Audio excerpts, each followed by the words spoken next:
반갑습니다. 헌투각과 함께 예배드리는 여러분을 주의 사랑으로 환영합니다. 서창원 목사입니다. 오늘은 부활주일입니다. 우리가 주님의 부활을 기뻐하며 묵상기도로 예배를 시작하겠습니다.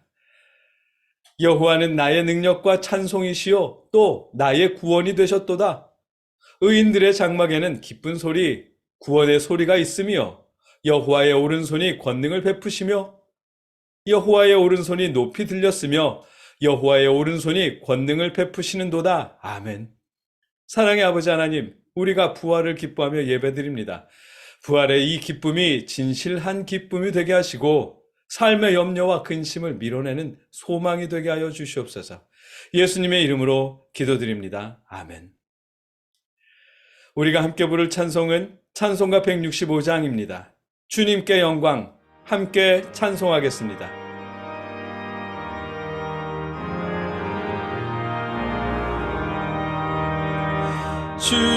주님께 영광, 다시 사신 주,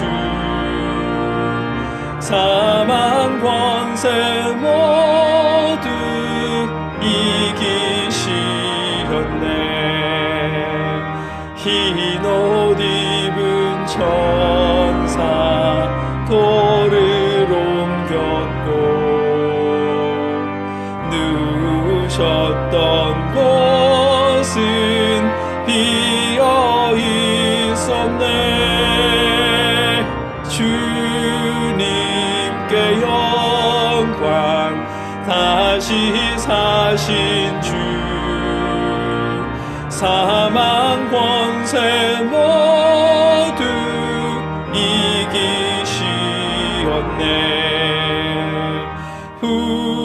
부활의 주님 나타나시사 두려움과 의심 물리치셨네.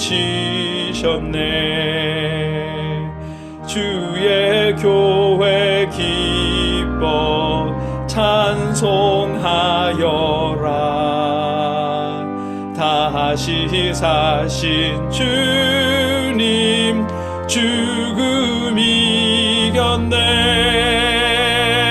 주님께 영광, 다시 사신 주, 사망 권세 모두 이기시었네. 생명의 임금, 영광의 주님, 주님 없는 삶은 헛될 뿐이라. 주의 사랑으로 세상 이기고 요단 건너 본향 가게 하소서. 주님께 영광, 다시 사신 주, 사망 권세 모두 이기시었네. 봉헌 시간입니다. 공동체나 선교단, 작은 교회나 이웃을 통해 여러분이 하나님께 드린 예물을 놓고 우리가 함께 기도드리는 시간입니다. 기도하겠습니다. 내가 진정으로 너희에게만 한다. 이 작은 사람들 가운데 하나에게 내 제자라고 해서 냉수 한 그릇이라도 주는 사람은 절대로 자기가 받을 상을 잃지 않을 것이다. 아멘. 사랑의 아버지 하나님, 하나님의 나라를 소망하는 우리가 연약한 주의 자녀들을 통해 예물을 드립니다. 이 예물을 아버지 기뻐 받아주시고 하나님 나라의 소망을 전하는 발걸음이 이 예물로 인해 계속될 수 있도록 역사하여 주시옵소서. 또한 더 많은 것으로 나눌 수 있도록 우리에게 소망과 은총을 더해 주시옵소서. 예수님의 이름으로 기도드립니다. 아멘. 이어서 우리 각자의 기도 제목과 이웃과 나라를 위해 하나님께 기도하겠습니다. 함께 기도하겠습니다. 사랑의 아버지 하나님, 우리에게 예수님이 부활하신 이 날을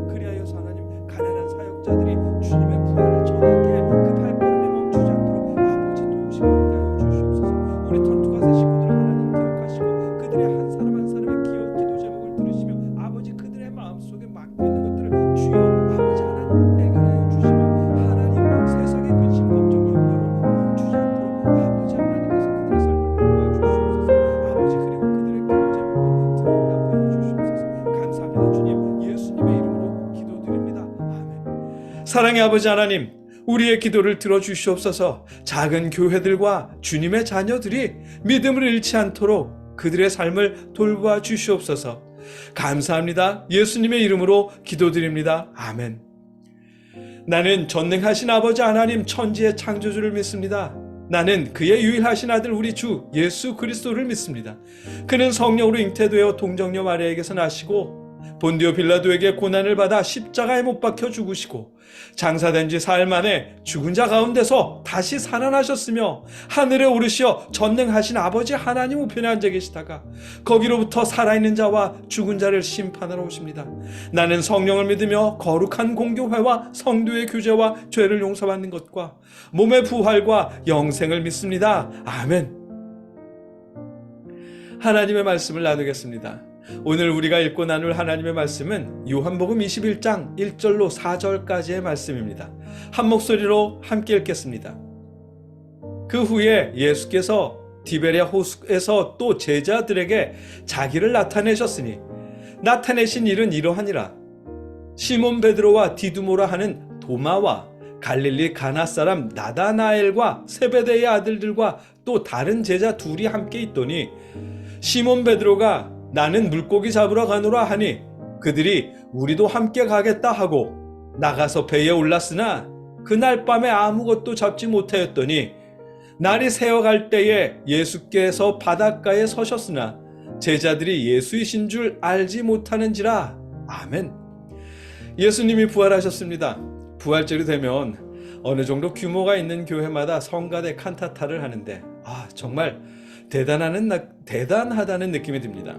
그 칸타타를 준비하기 위해 정말 오랫동안 공을 들이는 공을 생각하면 어지간한 마음이 아니고서는 쉽지 않은 일일 텐데 싶어요. 성가대로 봉사하시는 분들께 진심으로 박수를 보내드립니다. 진심으로 존경의 박수를 보내드립니다. 그런데 제가 전도사 때부터 그 이전에 주일학교 교사로 봉사할 때부터 이런 생각을 했었습니다. 성가대로 그렇게 봉사하시느라고 그 시간 동안 방치되어 있는 그 자녀들의 마음은 어떨까 하는 염려요. 여러분도 아시잖아요. 실제로 부모님이 성가대 연습을 하는 동안 자녀들은 갈 곳을 잃어버립니다. 교회 여기저기를 배회하거나 PC방에 가거나 그래야 그 시간을 보낼 수가 있어요. 제가 교사 때, 그러니까 주일학교 교사할 때 그렇게 방치된 아이들과 교회 뒷마당에서 놀아주는 일을 했거든요. 그냥 두면 오락실 가서 오락하거나 나쁜 애들에게 돈을 뺏기거나 그런 일들이 생기니까요. 그 바람에 성가대 안 들어간다고 꾸중을 듣기도 했는데 그래도 그 아이들을 돌봐야 했기 때문에 그렇게 했습니다. 당장의 교회의 성장보다 기독교의 미래를 생각해 볼 때요. 여러분, 어린 자녀들이라면 그 자녀들을 방치하고 성가대 들어가서 화려한 칸타타를 준비하는 것보다 어린 자녀들과 함께 부활의 소망을 나누는 것이 더욱 귀한 사역입니다. 거듭 말씀드리지만 부활절이나 성탄절 칸타타 연습도 좋고 열심히 충성하는 것도 정말 귀한 박수를 보내드리는데요. 자녀들에게 부활절의 의미와 성탄절의 의미를 부모님께서 가르쳐 주시는 일이 더욱 중요하고 귀한 사역입니다. 왜냐하면 그렇게 하는 일이 자녀들을 방치한 채 성가대 들어가는 것보다 어린 자녀들의 신앙과 기독교의 미래에 100% 도움이 될 것이기 때문입니다. 제가 신학을 하기 전에 아동부 교사할 때부터 이것이 제 지론이었습니다. 지금도 그 생각은 변함이 없어요. 자녀의 신앙교육은 여러분 교육 전도사가 아니라 부모님께 달려 있습니다. 그런데 솔직히 말해서 여러분, 부활절이 왜 기쁜지 여러분도 모르시잖아요. 비난하려는 거 아닙니다. 오해하지 마십시오. 성가대 분들만을 통하게만 드리는 말씀도 아니고요. 오해하지 마십시오. 그냥 사실을 말하는 것입니다. 2000년 전에 예수님의 부활이 지금 우리에게 무슨 의미가 있어요?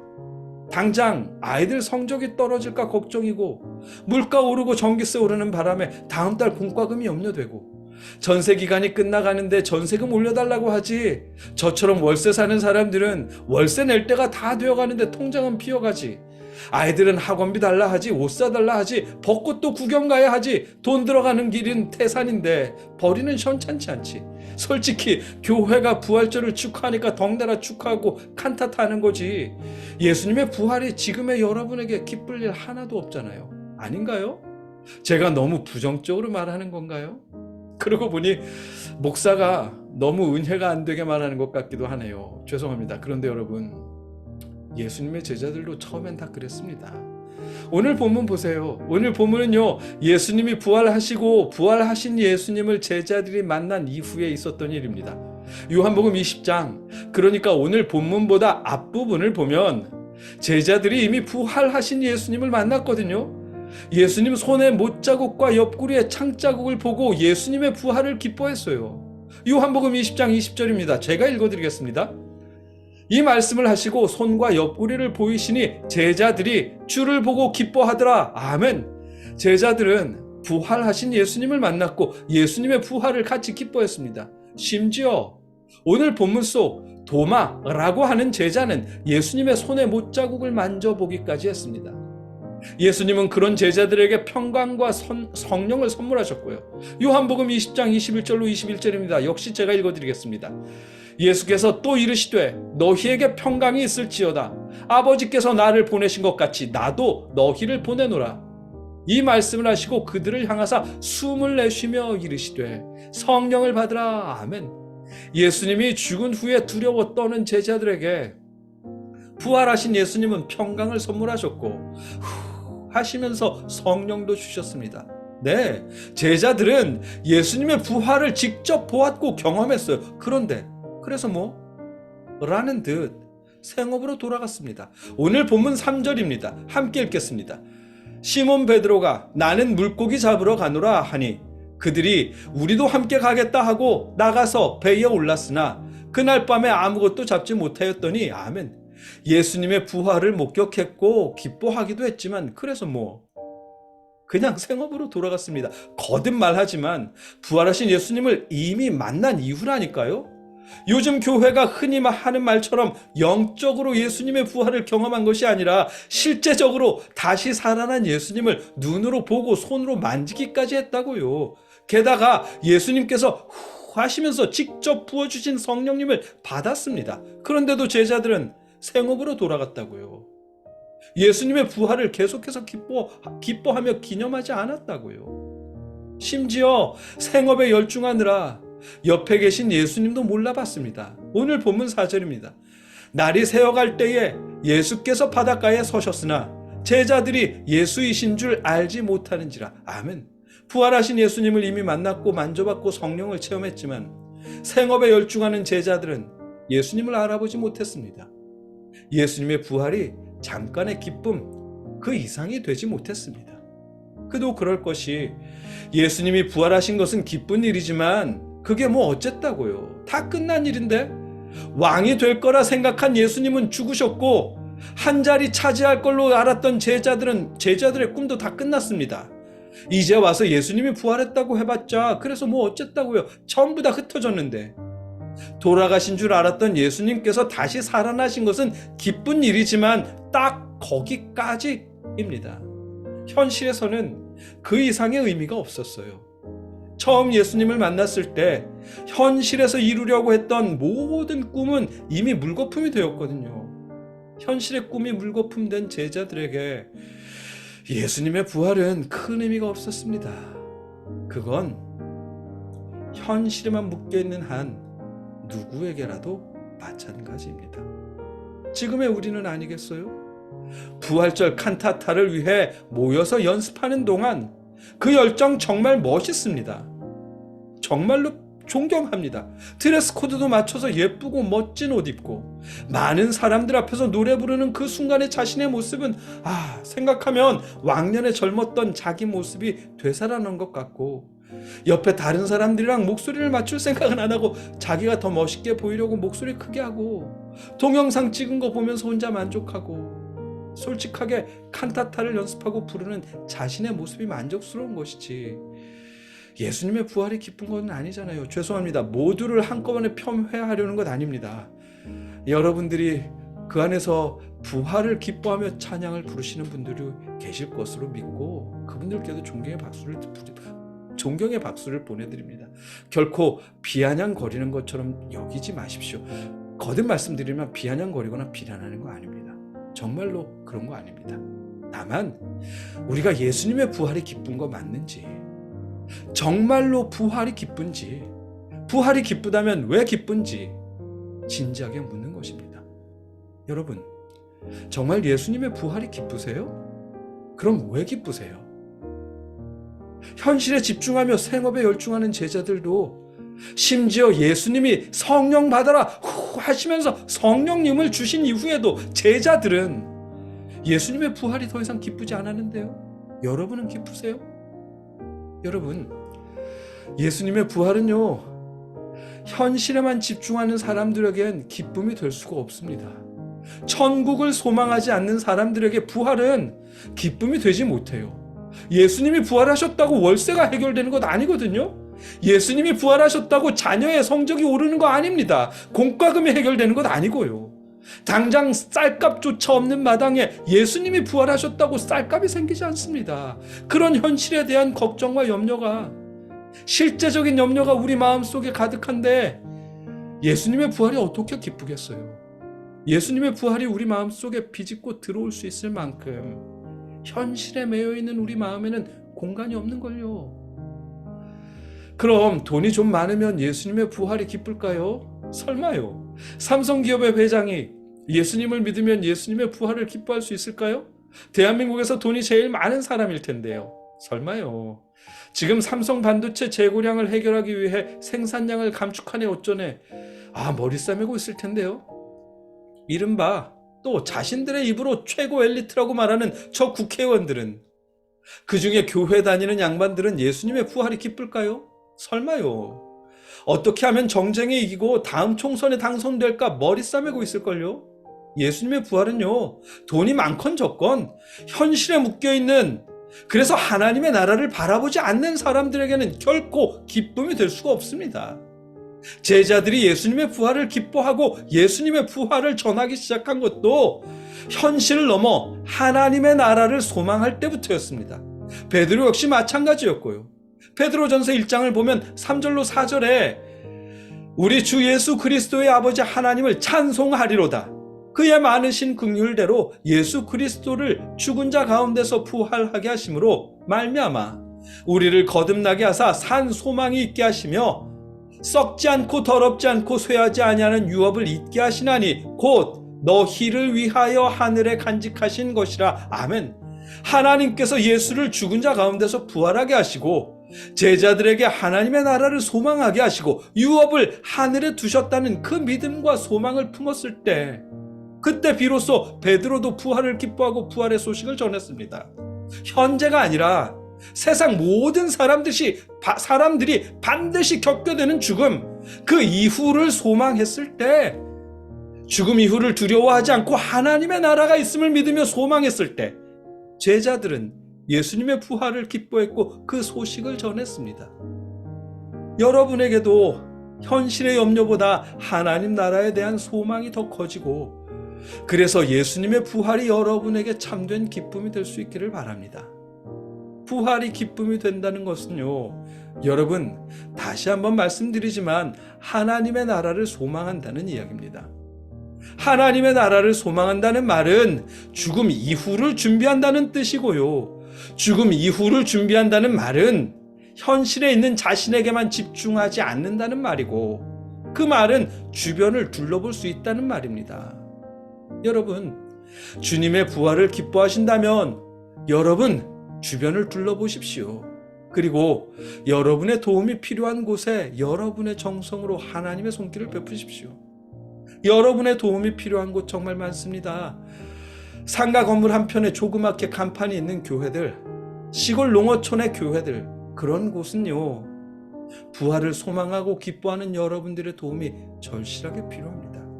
그분들을 돌아보십시오.